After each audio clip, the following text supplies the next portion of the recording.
बहुत स्वागत है दोस्तों। फिलिस्तीन पर बर्बर इस्राएली हमले को चलते 600 दिन बीत चुके हैं और इन 600 दिनों में वहां 54,000 से ज्यादा, आपको आश्चर्य होगा ये सुनकर, 54,000 से ज्यादा लोगों को, जिनमें ज्यादातर बच्चे और औरतें शामिल हैं, उन्हें मार डाला गया है। 54,000 को तो मार ही डाला गया है, इससे लगभग 2 गुने ज्यादा लोगों को वहां बहुत बुरी तरह से घायल करके सेना ने छोड़ा है। इन सैनिक हमलों में, जिनको आईडीएफ वहां लगातार चला रही है, नागरिक इलाकों पर बमबारी कर रही है, इनके अंदर बहुत ज्यादा जानो माल का नुकसान हुआ है और जानबूझकर इन नागरिक ठिकानों को, नागरिक बस्तियों को अब आईडीएफ पूरी बेशर्मी के साथ खुल्लम खुल्ला उनको टारगेट कर रही है। आईडीएफ यानी इस्राएली डिफेंस फोर्सेस। और ये इस्राएली डिफेंस फोर्सेस अकेली नहीं है, इनके साथ सेटलर्स, जो फासिस्ट दस्ते हैं, जो फिलिस्तीनियों की प्रॉपर्टीज पर कब्जा कर रहे हैं, सीमावर्ती प्रॉपर्टीज पर, वो भी शामिल हैं। सेटलर्स हमला करते हैं, आईडीएफ उन्हें बैकिंग देती है। आईडीएफ हमला करती है और सेटलर्स जाकर फिलिस्तीनियों के घर, जमीनें, उनकी जो घर के अंदर सामान है, बिलोंगिंग्स हैं, उनको छीनते हैं और उनको मौत के घाट उतारते हैं। बहुत ही बर्बर पाशविक व्यवहार जो है वहां फिलिस्तीनियों के साथ किया जा रहा है। खास तौर से आप देख रहे हैं जिस तरह से न्यूज आ रही हैं, स्कूलों को, अस्पतालों को, अनाथालयों को, उनको निशाना बनाया जा रहा है। बच्चों और औरतों को विशेष रूप से वहां टारगेट किया जा रहा है, उनको निशाना बनाया जा रहा है। डोनाल्ड ट्रंप, अमेरिकी राष्ट्रपति डोनाल्ड ट्रंप, उन्होंने अभी दक्षिण अफ्रीकी राष्ट्रपति रामाफोसा का व्हाइट हाउस में स्वागत किया और पब्लिकली उनको डिमीन करते हुए, उनको जलील करते हुए उन्होंने दक्षिण अफ्रीका पर आरोप लगाया कि वो मानवाधिकार का उल्लंघन कर रहा है, मानवाधिकारों का उल्लंघन कर रहा है और वहां श्वेत आबादी पर अत्याचार कर रहा है। हालांकि रामाफोसा ने उनको बहुत ही सटीकता से जवाब दिए, बड़ी मजबूती से जवाब दिए, लेकिन ट्रंप ने पूरी तरह से ये कोशिश की कि वे दक्षिण अफ्रीका को मानवाधिकारों के उल्लंघन के लिए उसे दोषी करार दें, ताकि उन तमाम क्राइम्स को जिनमें उनके नेतृत्व वाला अमेरिका शामिल है, उनको इन आरोपों के पीछे छिपाया जा सके, इन आरोपों के पीछे उसे शरण मिल सके। खासतौर से दक्षिण अफ्रीका से ट्रंप इसलिए भी नाराज हैं कि दक्षिण अफ्रीका ने आईसीसी में, अंतर्राष्ट्रीय अदालत में, इसराइल के खिलाफ पिटीशन फाइल की है। गजा पर जिस तरह के हमले इसराइल कर रहा है, जिस तरह से वहां युद्ध नियमों का उल्लंघन कर रहा है और वहां वॉर क्राइम्स को अंजाम दे रहा है, उन सब को लेकर दक्षिण अफ्रीका ने, साउथ अफ्रीका ने आईसीसी के सामने एक पिटीशन फाइल की है। और इसके लिए भी ट्रंप जानबूझकर इसराइल को खुश करने के लिए कि मैं आपका बदला ले रहा हूं रामाफोसा से, साउथ अफ्रीका से, उसे खुश करने के लिए ट्रंप ने साउथ अफ्रीका पर इस तरह के बेबुनियाद, बेहुदा इल्ज़ाम जो है वो लगाए और इन इल्ज़ामों को बड़ी बेशर्मी से ट्रंप ने लगाया और जारी रखा। अमेरिकी मीडिया ने भी इन आरोपों को बहुत हद तक प्रचारित किया। इस्राएली प्रधानमंत्री नेतन्याहू, जो इस समय गजा पर इस बर्बरता का नेतृत्व कर रहे हैं, उनके खिलाफ साउथ अफ्रीका की इस पिटीशन पर अंतर्राष्ट्रीय क्रिमिनल कोर्ट ने वारंट जारी किया है। लेकिन वारंट जारी होने के बावजूद नेतन्याहू दुनिया भर में घूम रहा है और उसके खिलाफ कोई कार्रवाई नहीं हो रही है, कोई देश उसे अरेस्ट नहीं कर रहा है। वो देश भी अरेस्ट नहीं कर रहे हैं जो आईसीसी के मेंबर हैं, आईसीसी के सदस्य।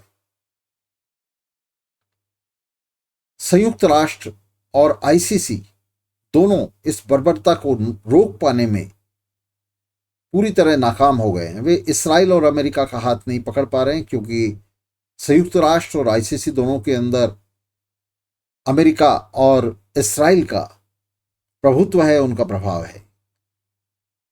तो ये अंतर्राष्ट्रीय संस्थाएं पूरी तरह से नाकाम साबित हो रही हैं इस बर्बरता के समय, युद्ध के समय। और ये स्थितियां लगभग लगभग अगर हम कहें तो ऐसी बनती जा रही हैं जैसी प्रथम विश्व युद्ध या दूसरी विश्व युद्ध के समय जो है स्थितियां बन रही थी, पैदा हो रही थी। यूक्रेन पर रूस के हमले जारी हैं और इन हमलों को लेकर अंतर्राष्ट्रीय मीडिया प्रचारित कर रहा है कि ट्रंप गुस्से में हैं।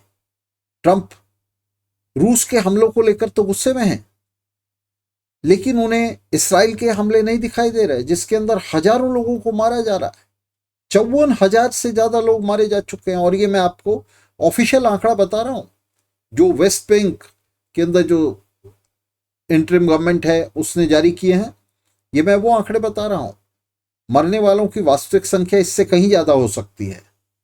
गजा के अंदर से रिपोर्टिंग नहीं करने दी जा रही है, पत्रकारों को निशाना बनाया जा रहा है, उन्हें भी मारा जा रहा है, चुन चुन कर मारा जा रहा है उन पत्रकारों को जो वहां से किसी तरह की सही रिपोर्टिंग करने की कोशिश कर रहे हैं। और ट्रंप जो है वो रूस को लेकर, यूक्रेन पर हमलों को लेकर तो गुस्सा दिखा रहे हैं, लेकिन वे इस पाशविकता को जो जिसे गजा में अंजाम दिया जा रहा है इसको लेकर ट्रंप जो है किसी तरह की प्रतिक्रिया नहीं दे रहे हैं, बल्कि उल्टा अमेरिका का एक स्टैंड रहा है बाइडेन के समय से। और ट्रंप भी उसी लाइन पर चल रहे हैं। एक स्टैंड रहा है, वो कह रहे हैं कि जो कुछ भी इसराइल कर रहा है वो आत्मरक्षा में कर रहा है। तो इसराइल आत्मरक्षा में बच्चों को मार रहा है, औरतों को मार रहा है, कत्लेआम कर रहा है, पूरे पूरे परिवारों का सफाया कर रहा है। अभी परसों एक डॉक्टर के 10 में से 9 बच्चों को मार डाला गया। वो डॉक्टर जो मदद कर रहा था वहां, जो सेवा कर रहा था घायल लोगों की, उनको मार डाला गया। और जो भी वहां खाना बांटने की कोशिश कर रहा है, भोजन बांटने की कोशिश कर रहा है या उसे बना रहा है, उन सबको एक एक करके अलग अलग करके निशाना बना के उनको मारा जा रहा है, ताकि वहां लोगों को खाना ना मिले, बच्चे भूखे मरे। और ऐसी स्थिति वहां पैदा की जा रही है जिससे वहां पूरे इलाके में अकाल पैदा हो गया, अकाल पड़ गया। मध्य पूर्व के तमाम शासन हैं वे पूरी तरह से इस अमेरिकी इसराइली एक्सेस के साथ एक मिलीभगत बनाए हुए हैं, एक तालमेल बनाए हुए हैं।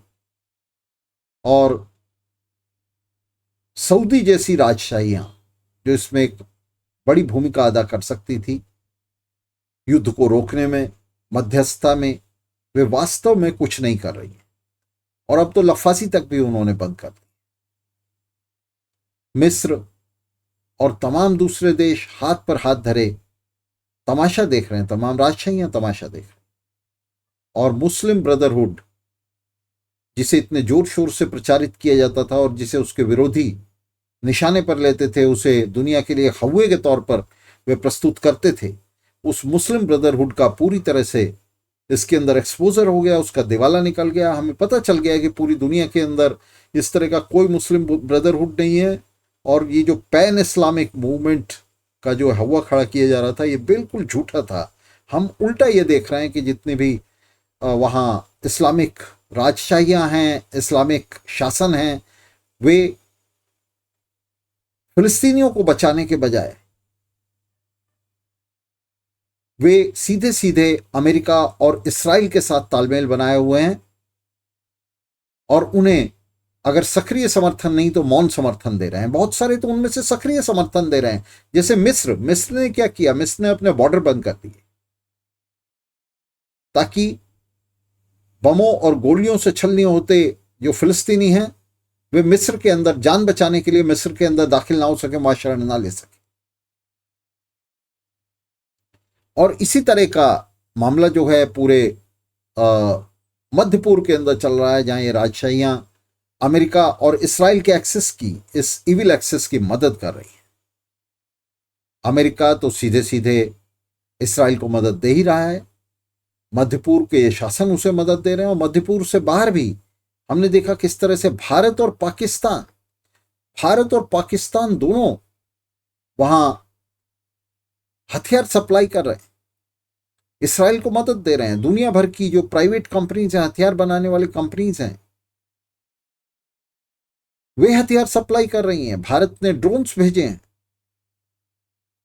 सरकारी तौर पर ना सही, गैर सरकारी तौर पर सही, लेकिन सरकार ने यह परमिट किया है। हमने देखा था कि किस तरह से पोलैंड के तट पर एक जहाज पकड़ा गया था जिसमें भारत के ड्रोन्स लदे हुए थे जो इसराइल को जा रहे थे।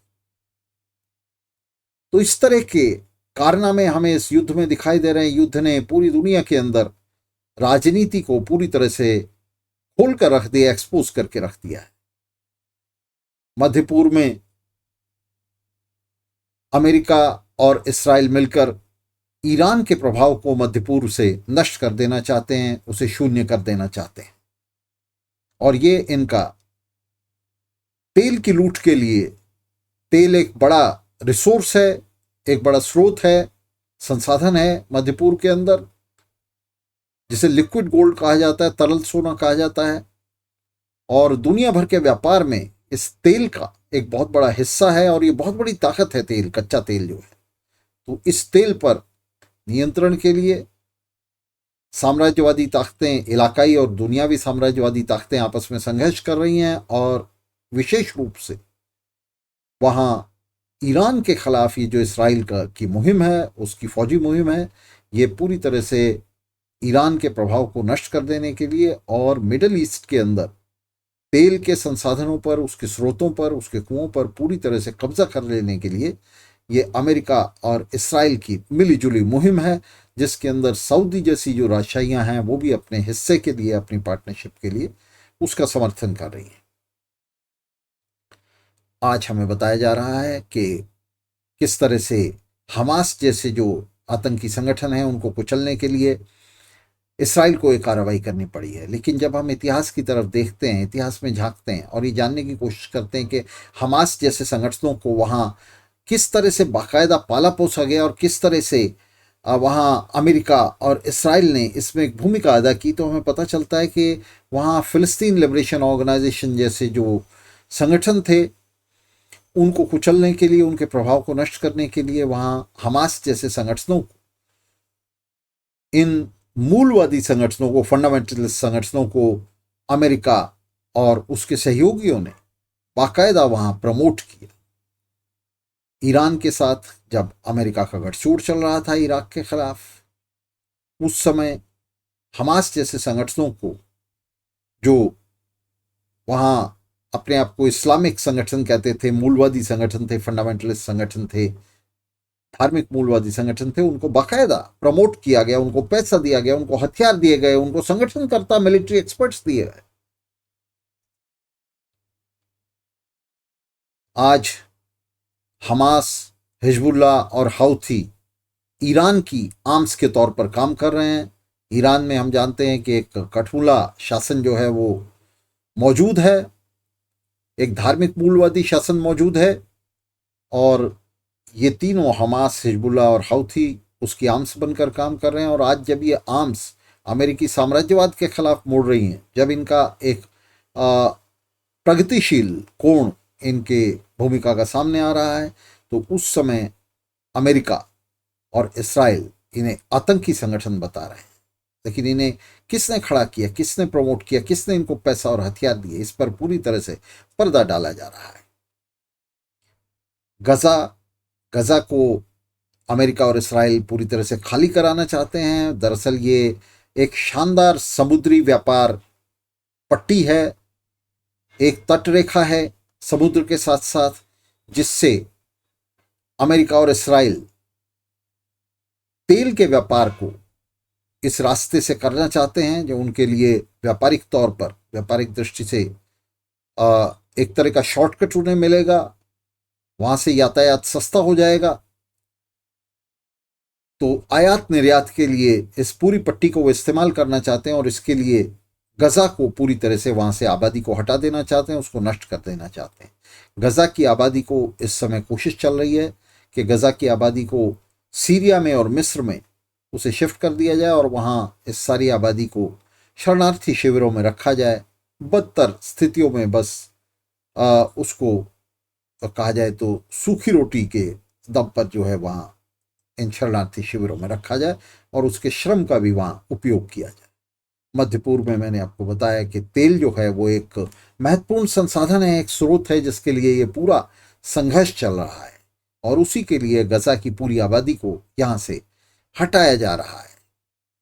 तो इसके पीछे कोई इस्लाम के खिलाफ लड़ाई नहीं है, इस्लाम के लिए लड़ाई नहीं है, किसी धर्म के लिए या धर्म के खिलाफ लड़ाई नहीं है, बल्कि ये विशुद्ध व्यापारिक हित हैं जो जिनको हम देख रहे हैं कि अमेरिका और इसराइल के का जो एक्सेस है वो उन्हें किस तरह से प्रमोट कर रहा है, आगे बढ़ा रहा है और उसका जो निशाना है वो पूरे मध्य पूर्व पर कब्जा करना, उसके तेल स्रोतों पर कब्जा करना है।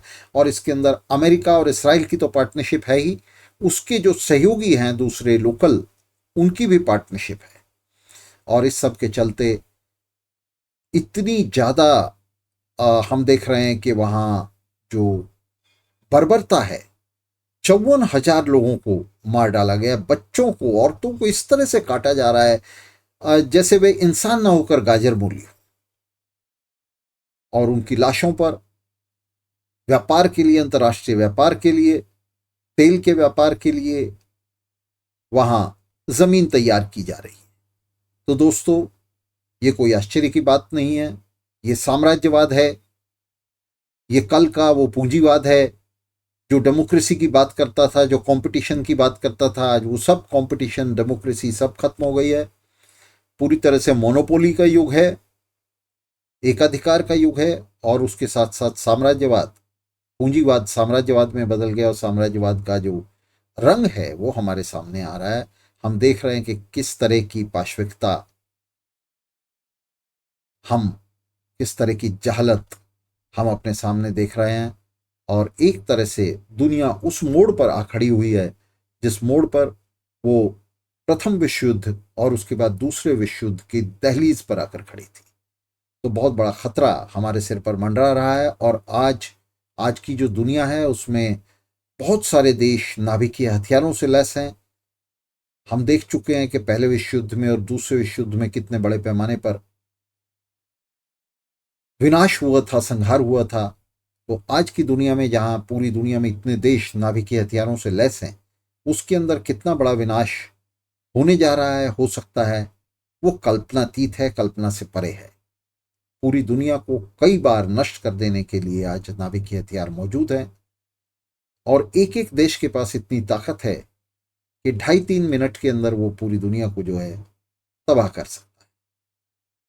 तो इस तरह की तबाही से, मानवता के लिए इस तरह की चुनौती से बचने का, उसका मुकाबला करने का सिर्फ एक ही रास्ता है कि इन परिस्थितियों को जन्म देने वाली इस जंगल राज को, इस अराजकता को, पूंजीवादी साम्राज्यवादी अराजकता को जन्म देने वाली परिस्थितियों को, उनको खत्म किया जाए, उनको उखाड़ फेंका जाए और इन तमाम परिस्थितियों की जो जमीन है पूंजीवाद, उसको उखाड़ फेंका जाए और एक समाजवादी समाज की तरफ, एक ऐसे समाज की तरफ जो हमें शांति दे सके, प्रॉस्पेरिटी दे सके, प्रचुरता दे सके, उसकी तरफ आगे चला जाए। तो इस चुनौती को स्वीकार करने के लिए आपका आह्वान करते हुए, आपसे अपील करते हुए कि इस वीडियो को फैलाने में और हमारे चैनल्स को ज़्यादा से ज़्यादा सब्सक्राइब करने और कराने में हमारा सहयोग करें।